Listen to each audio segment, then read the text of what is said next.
You guys were telling me that Dune Awakening has gotten more information, and it's more than what we thought it was going to be. So let's see what this is. GameSpot has 5 things you need to know about the game. Let's see what these 5 things are. We've seen the movie, read the book, bought the hideous popcorn bucket, and yet we're still eager for more Dune. The bucket for popcorn and for nothing else, despite the fact that it really looks like it could be used as something else, but no, it is only for popcorn. Just to be very, very, very clear. Very clear. Jesus. And yet, we're still eager for more Dune in our lives. Well, good news everyone, Funcom is working on an open-world survival MMO called Dune Awakening. Recently at PAX East, I caught a behind-closed-doors presentation of how it'll all work, and here are 5 things I'm excited about.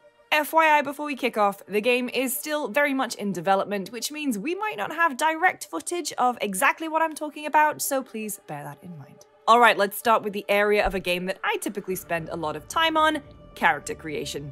Dune Awakening makes its character creator part of its narrative as you start the game being quizzed by a Reverend Mother who is working to discern your look, backstory, homeworld, and starting abilities. You know, somebody put something really interesting to me that I hadn't thought of before, and it was with regards to Dragon's Dogma 2. They left a really extensive comment arguing how important character creators were because they considered it to be part of the core gameplay offering of the game. Because they're like, yeah, it's something that you get access to when you get the game, and then you spend potentially hours messing around with it. Now, for me personally, I've never spent more than maybe like 20 minutes in a character creator.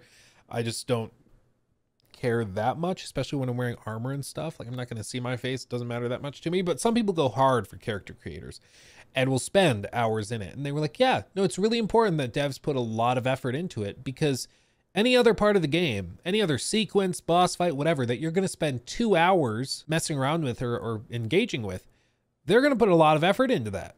But for character creators, sometimes it's just a total afterthought, which I thought was an interesting thing. Because I've always thought of character creators as something you do kind of outside the game before you get into the game. You know, it's like a fun little add-on, but it's not that important. But this guy was like, no, it's actually part of the core offering of the game, which was just an interesting way to think about it. Jim, 2 hours. I spent the first day.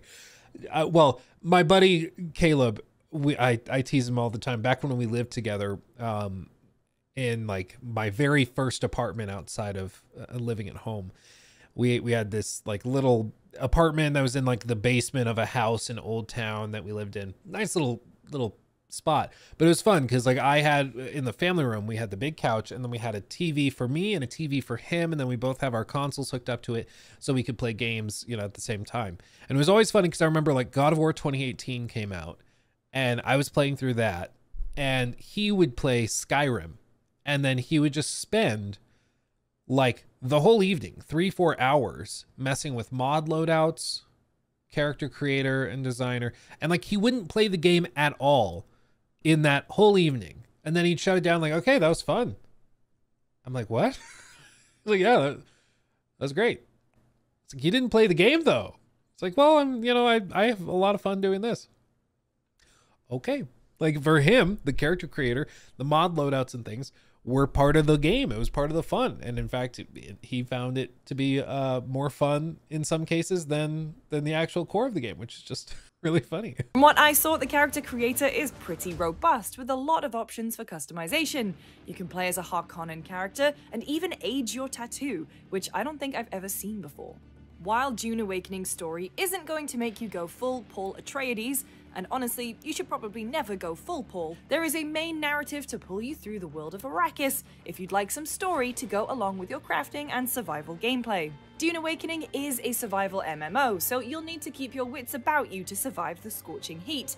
From eating plant fiber to exsanguinating the bodies of your defeated enemies for fluids, there's plenty you can do to stave off the heat and keep your water levels topped up. Most important is staying out of the sun, as if you're in too long, sunstroke will build, debuffing your character and speeding up water loss.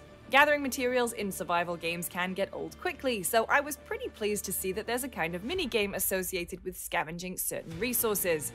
Using your cut array exposes structural weaknesses, and that helps you efficiently break down items, and according to Funcom, It's been specifically designed to keep you more engaged than just spamming the collect button. That's a cool idea. It's surprising to me that more companies don't try to do stuff like that to keep it interesting, because like whether you look at No Man's Sky or Starfield or any of these other games, like even games where you're just chopping down trees or boulders or something, you're just holding down the button while they chop, or use the pickaxe, or use the mining beam. Like you just hold down the button and then it breaks, and then that's it. Whereas in this, it seems like you're actually following the grooves and stuff, kind of like in Fortnite with like the weak points that come up when you're breaking stuff. It's just a little small, easy thing for you to do on the side while you're grinding this to make it go faster, but it keeps your brain engaged just a little bit more so that you're not just holding down the same button. There's plenty to do with the resources you collect, from crafting weapons and equipment to building bases, which, as a longtime Sims player, really piqued my interest. One thing that frustrates me when base building is when you run out of materials and leave a room half finished. In Dune Awakening, however, you can leave hologram blueprints of your ideal layout and then come back to build when you've gathered enough resources, or your mates can do it for you, like in Grounded. If you run out of space, you can pay the Imperium taxes to get more, which is a little close to reality for me, but I do like how it ties into the wider I'm guessing you can pay them using real currency. That'd be my guess. lore. You can also copy blueprints of your favorite buildings and sell them to other players on the in-game exchange, or take them into the Deep Desert Zone, which is a PvP area that frequently gets wiped. It's cool to see that your grand designs can have a life outside of just you building and using them. Inside your base, you can set up machines to refine materials and fabricate new items, so it's form and function all in one, with a lot of customization on offer from what I saw. Dune Awakening features free climbing, so you can climb up craggy rock faces to your heart's content, provided you've got the stamina for it. Awakening adds cool tech from Dune lore to make traversal more exciting, like a Shiga wire claw, aka a grappling hook, and a suspensor belt combo that lets you fling yourself over great distances. You can also build yourself vehicles like speed bikes and ornithopters to cover vast distances quickly. And yes, it is possible to do the cool dive thing in the ornithopter, so I am already sold. Look. All that looks great. I'm just worried that it's gonna be like 50 hours later, you know? Like, yeah, you can get the ornithopter copter wopter, but you gotta grind for 100 hours to get the materials to do it. Or you can pay $80 to get it now, you know? These types of things are never available early on. And I get it. It's an MMO, it's a survival game, you need to work for it. And when you eventually get it, it's gonna feel like you really achieved something great, because you did work very hard for it, I'm sure. But it's always tough for me as a single player gamer when like the coolest parts of the game are locked behind tens of hours of grind, you know? That just always, for me, is a tough sell, just because it's like I'm too much of a millennial. It's like, oh no, it's too much grind, too much work. Yeah, Rust 2 looks weird. Look, everything on Arrakis is trying to kill you, and if the dehydration doesn't get you, the sandworms or the various factions vying for power will. When it comes to combat, you can also fashion yourself guns and blades. These will definitely come in handy as you make your way through things like NPC bases and Echo Labs, which are Dune Awakening's dungeons. As this was a hands-off presentation, I can't really say how combat feels, but they did showcase plenty of Mentat abilities, gadgets like Hunter Seekers, and kick-ass moves to get me interested. The devs are currently working on refining shooting, as obviously they're more used to melee combat. From what I saw, Funcom has done a lot to make Arrakis an intriguing place to explore that's not just, let's face it, wall-to-wall sand. Okay, yes, there's a lot of sand, but there are also world events and social hubs to put the MMO into survival MMO. Sometimes ships will crash into the sand, and while they offer rich, unique resources, they also attract everyone and every worm in the vicinity. Nighttime isn't much safer, with Sardaukar assassins out on the hunt for you. Look, the sandworms in Dune are cool as hell, and in Awakening they're an added wrinkle to the risk-reward loop of gameplay.